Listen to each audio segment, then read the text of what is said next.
చూడవచ్చు. సిగ్గుండాలి, మొదలుపెట్టే 6 ఏళ్ళైనా ఉప్పల్ ఫ్లైఓవర్ బ్రిడ్జ్ పూర్తి కాలే, ఫ్లైఓవర్ మళ్ళీ టెండర్లు పిలుస్తాం, 18 నెలల్లో ఉప్పల్ ఎలివేటెడ్ కారిడార్ పూర్తి, మంత్రి కోమటిరెడ్డి వెంకటరెడ్డి చెప్తా ఉన్నాడు. అయితే 8 ఏళ్ళ మొదలుపెట్టి 6 ఏళ్ళైనా కానీ ఉప్పల్ ఫ్లైఓవర్ పూర్తి కాలేదట. సిగ్గుండాలని మంత్రి కోమటిరెడ్డి అంటా ఉన్నాడు.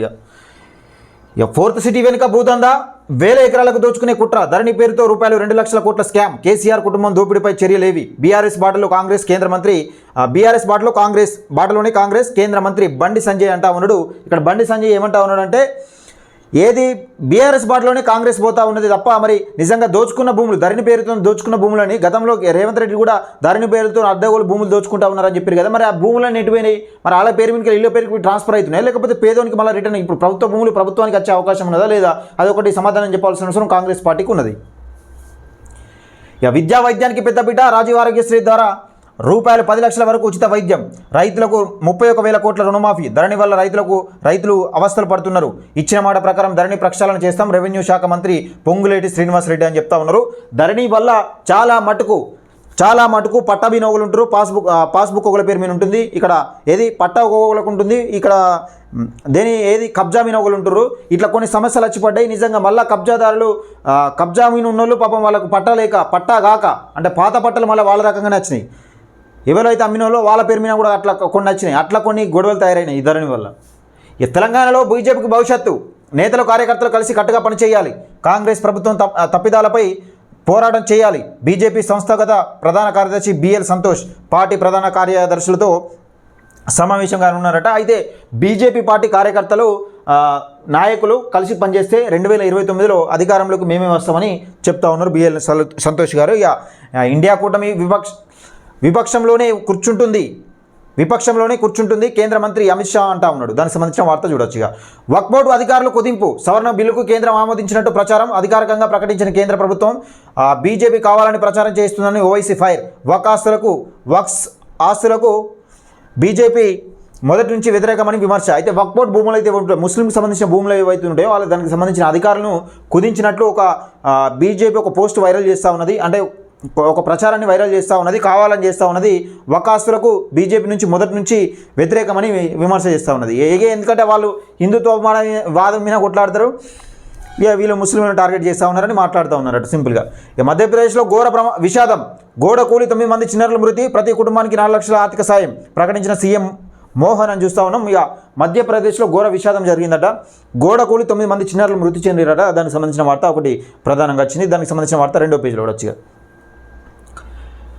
11 ఏళ్ల తర్వాత నిర్దోషిగా విడుదల, తల్లిని చంపాడనే నేరంపై 2013లో పోచయ్య అరెస్టు, తాజాగా నిర్దోషాన్ని తేల్చిన హైకోర్టు, సరైన ఆధారాలు లేవని కేసు కొట్టివేత. ఇక చూసిరా 11 ఏళ్ల తర్వాత ఒక నిర్దోషిని విడుదల చేసింది కోర్టు.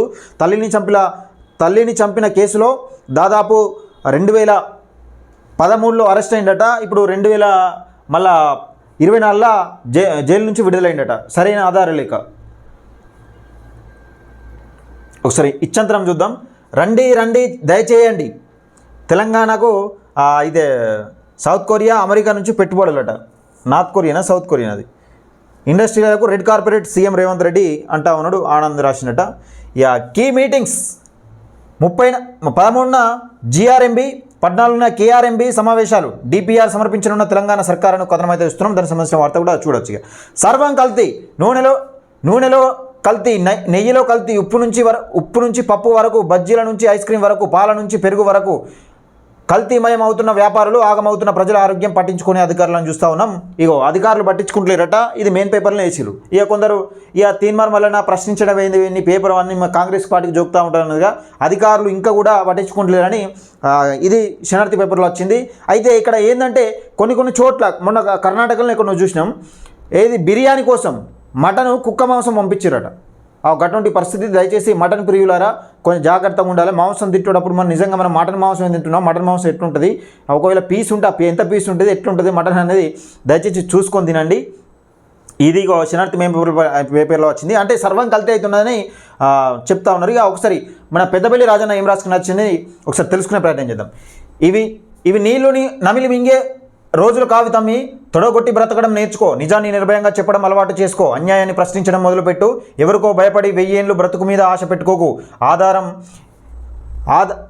అందరం ఏదో రోజు పోయేటోళ్ళమే, కాకపోతే కొంచెం వెనుక ముందు. చరిత్రలో నువ్వు ఉండడం కాదు, నీకే ఓ చరిత్ర ఉండాలి. గడిచిన కాలం మళ్ళీ తిరిగి రాదు, క్షణం తీరిక లేకుండా గడపడం నేర్చుకో. 10 మందికి మేలు చేయకున్నా పర్వాలేదు, కానీ ఏ మనిషికి కీడు తలపెట్టే పని చేపట్టకు. నీకు వచ్చినట్టు ఉండు, ఎవరికో సమాధానం చెప్పే పని ఎప్పుడు చేయకు. నీకు జన్మనిచ్చిన నేల కోసం ఏదైనా మంచి పని చేసి రుణం తీర్చుకో. నీ గురించి సమాజం గొప్పగా చెప్పుకోవాలి, నీ తల్లిదండ్రులు మురిసిపోవాలి. నీ మరణాన్ని చూసి శ్మశానమే కన్నీళ్లు పెట్టాలి. ఇయో ఎంత గొప్ప మాట తెలుసా, నీ మరణాన్ని చూసి శ్మశానమే కన్నీళ్లు పెట్టాలి. మనిషిగా బ్రతికే నీ జీవితం ఎంతోమందికి ఆదర్శం కావాలని పెద్దపల్లి రాజన్న చాలా గొప్ప గొప్ప పదాలతో ఒక నేటి మాట చాలా అద్భుతంగా తీర్చిదిద్దిండు. దాన్ని అయితే నేటి మాటగా రాసిండు. నిజంగా మనకంటూ జీవితంలో ఒక చరిత్ర కాదు, మనకో చరిత్ర ఉండాలి. చరిత్రలో మనకంటే ఒక పేజీ కాదు, మనకో చరిత్ర ఉండాలని పెద్దపల్లి రాజన్న చాలా చక్కటి మాట. అంటే మనం ఎదుగుతూ ఇప్పుడు చాలామంది మనం ఏదైనా పని చేస్తూ ఉంటే ఆడోడు ఈడోడు మాట్లాడుతూ ఉంటాడు, మనం అన్నీ ఏం పట్టించుకోదు. వాడు మనం ఏదైనా పని చేసేటప్పుడు కామంగా వాడు మంచిగా ఉన్నా అంటాడు, మంచిగా లేకున్నా అంటాడు, ఏ రకమైన అంటాడు అని అనడమే అని పని, అంతే. అవన్నీ ఏం పట్టించుకోవద్దు, మనం ముందుకెళ్తూనే ఉండాలి. మనం ఎదుగుతూ ఇంకో నలుగురికి సాయం చేసే పద్ధతిలో వెళ్ళాలని చాలా చక్కటి నేటి మాట పెద్దపల్లి రాజన్న. ఇది మొత్తానికి ఈరోజు శనార్థి పేపర్లో వచ్చిన హెడ్లైన్స్. లైక్ చేయండి, షేర్ చేయండి, మీ అభిప్రాయాన్ని కూడా కామెంట్ రూపంలో తెలియజేయండి. తప్పకుండా మన ఛానల్ అయితే TMR న్యూస్ను సబ్స్క్రైబ్ చేసుకోండి.